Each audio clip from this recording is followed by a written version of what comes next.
সাজগোজ আর মেকআপের চেয়েও কি স্রষ্টার সামনে দাঁড়ানো এক পবিত্র আত্মা বেশি সুন্দর নয়? আসসালামু আলাইকুম ওয়া রাহমাতুল্লাহ। প্রিয় দর্শক, আজকে আমরা এমনই এক ঘটনা আলোচনা করব যা আপনার হৃদয় কাঁপিয়ে তুলবে। গল্পটি শেষ পর্যন্ত দেখুন।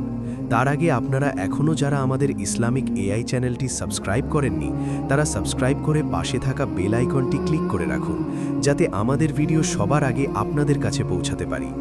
সৌদি আরব ঘটে যাওয়া এক সত্য ঘটনা যা আমাদের জীবনের উদ্দেশ্য নিয়ে নতুন করে ভাবতে বাধ্য করে। নিচে সেই তরুণীর শেষ মুহূর্তের কাহিনীটি তুলে ধরা হলো। নামাজ পড়তে চেয়ে বিয়ের রাতে মারা গেল যে নারী, এক মুসলিম তরুণীর সত্য কাহিনী। আজ তার বিয়ে, মহা ধুমধামে চলছে সব আয়োজন, চারদিকে উৎসব। মাগরিব নামাজের পর তাকে মেকআপ দেয়া হলো, সুন্দর সাদা বিয়ের পোশাক পরানো হলো।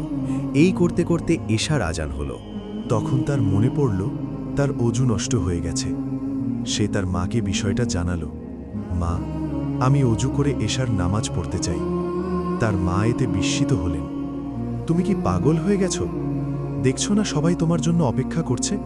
তোমার মেকআপের কি হবে? পানিতে তো সব ধুয়ে যাবে।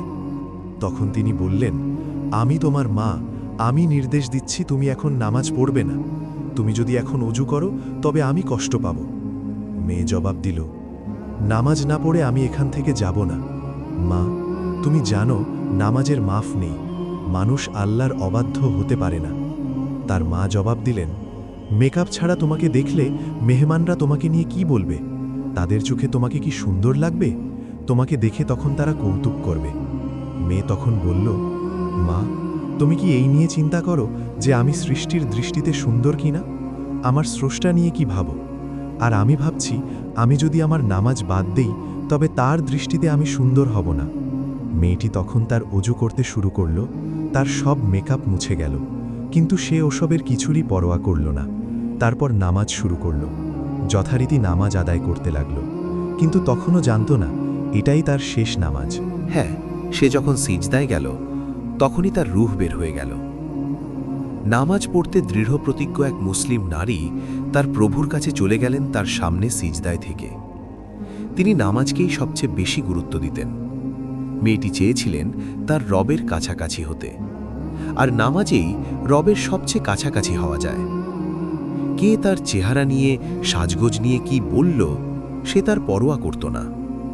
তার ভাবনা জুড়ে ছিল আল্লাহ তার সম্পর্কে কি ভাবছেন। সব মুসলমানের চিন্তা এমনই হওয়া উচিত নয় কি? এই সত্য কাহিনীটি বলেছেন শেখ আব্দুল মুহসিন আল আহমদ। ঘটনাটি ঘটেছে সৌদি আরবের রাজধানীর আভায়। তবে তিনি মেয়েটি বা তার পরিবারের পরিচয় প্রকাশ করেননি। ভিডিওটি ভালো লাগলে চ্যানেলটি অবশ্যই সাবস্ক্রাইব করে রাখবেন।